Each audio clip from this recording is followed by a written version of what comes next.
Welcome to my garden here in Figeac, near the Château de Bedouet.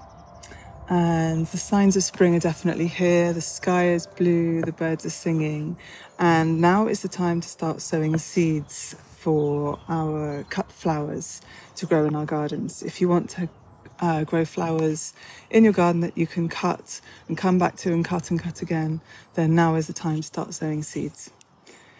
So we're going to get started. You'll need a seed tray, something like this. It could be egg boxes, it could be an old aluminium food tray. You just need to make sure it has drainage holes in the bottom. You can also do this in individual pots, but I like to do it in here. It saves a bit of space. So it's really important what kind of compost you use. You think about your little seeds that are starting their life in this compost. You want it to be the best quality it can be. So don't use that old bag of compost that's lying around. It just won't give them a good start in life. Believe me, I've been there, I've done that and learnt the hard way.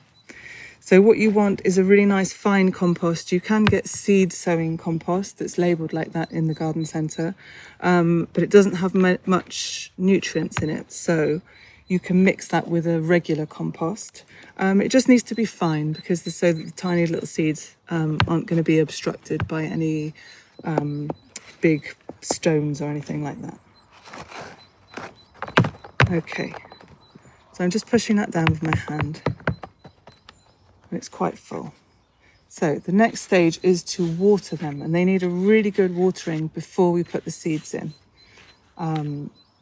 Because otherwise you're going to disturb the seeds if you water afterwards.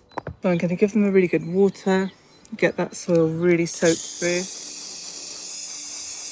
so that the seeds have enough moisture. So I'm going to do this a couple of times because you really want that compost to be soaked through properly.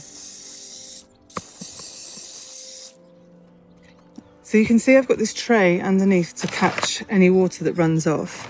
This is really useful for watering afterwards once you've sown your seeds. We call it watering from underneath. And that's why those drainage holes in the seed tray are really important. You don't want to water from the top because you'll disturb all of the seeds.